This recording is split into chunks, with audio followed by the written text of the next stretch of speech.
What's up, y'all? It's your guy, eBay Fight Predictions in the building, and we got some breaking UFC news, y'all. I just woke up an hour ago, so sorry for being a little late to this, but a lot of crazy fight announcements and some fight speculation. But let's get to it, man. Mateusz Gamrot versus Rafael Fiziev is a fight night main event that just got booked. I love this fight. This is a fight I really wanted to see. This is new generation versus new generation. We'll see who is really, truly the best out of the two. Both guys had opportunities at top 5 guys. Both guys lost.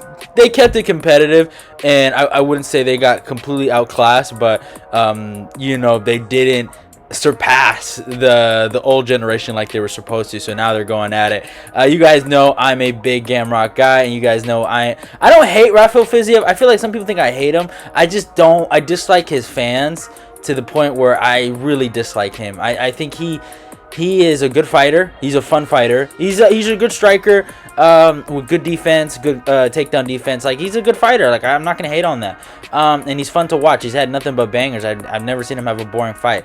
But some people think he's God, and I do not think he's God. I think he's a man. Yeah, and some people don't like that.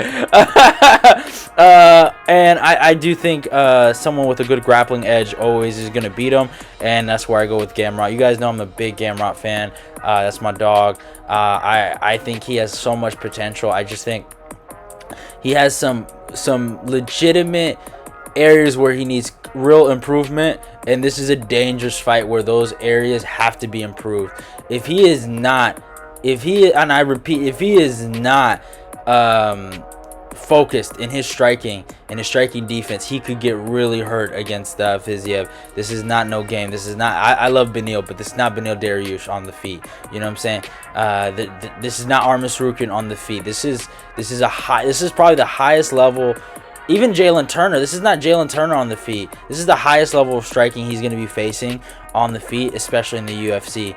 So he's going to have to really dog Fiziev out in the wrestling. And we saw against Dos Anjos, Fiziev had a really good performance with his wrestling. He showed a lot of good scrambles, a lot of good takedown defense, some good moments. But Dos Anjos was able to control him in the 4th round, so it's going to be interesting.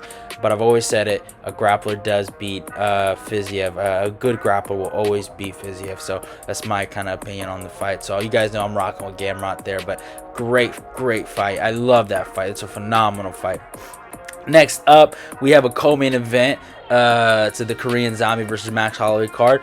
The return of Giga Chikadze, the biological son of Calvin Kattar, versus Alex Caceres. This is a tough one, y'all. I dislike both of them. You know, funnily enough, this fight was booked a long time ago. If you guys remember, in 2020, these guys were supposed to fight, and I think Caceres ended up pulling out. Giga ended up fighting some midget wrestler where he ended up getting his first finish. I forgot what that guy's name was, but funny story there. But yeah, Giga should win.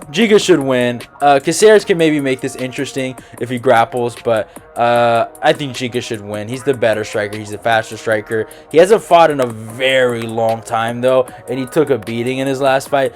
But people forget he did outclass Edson Barboza, so you got to give the guy his respect there. And this fight against Caceres is going to be a barn burner. The next one that got announced is Dan Ige versus Bryce Mitchell. I love this fight. We're going to see truly where Bryce Mitchell is at in the top 10 of the featherweight division. I feel like him losing to Ilia Topuria was just something unfair to him. I feel like a lot of people kind of judged him for that, and I think Ilia Topuria is your next champion. You lose to your next champion, there's no shame in that. So we'll see where Bryce Mitchell truly is at.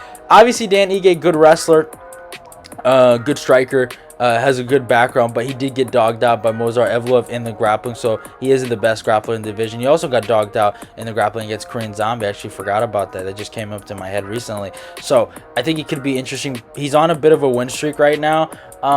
It's kind of hard for me to pick a direction right now. I'm leaning towards Bryce, but I could see Dan Ige going out there and smoking him, but I just don't. I think a lot of people are kind of hating on Mr. Bryce Mitchell a little bit, and he might cook him to the bone.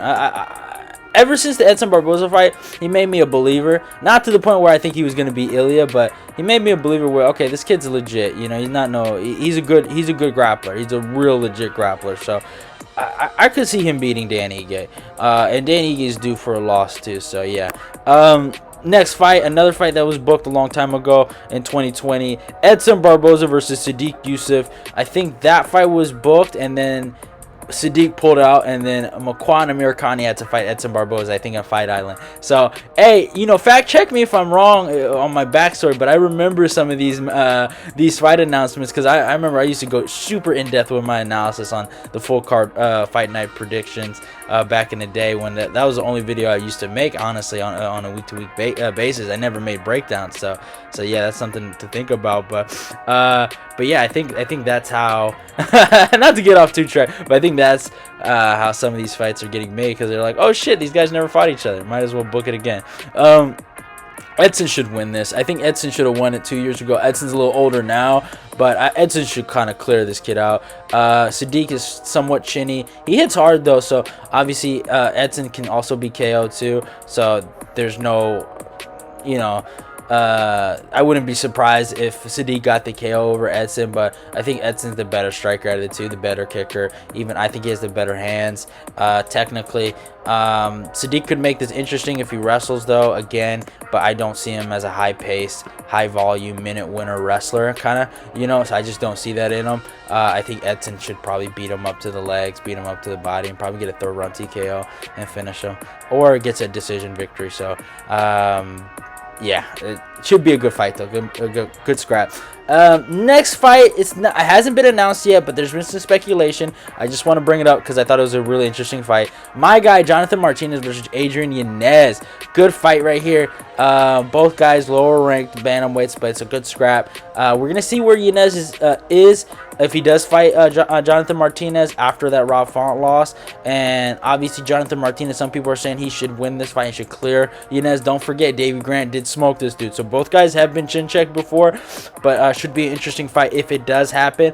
But just wanted to give some spotlight to it. It's a good scrap. But yeah, hope you guys enjoyed the video. Love y'all. Goodbye. It's your boy eBay, and I'm out of here. Go follow me on my Twitter and my Instagram and my TikTok, and let's get this eBay Fight Prediction Nation growing. Love y'all, and goodbye.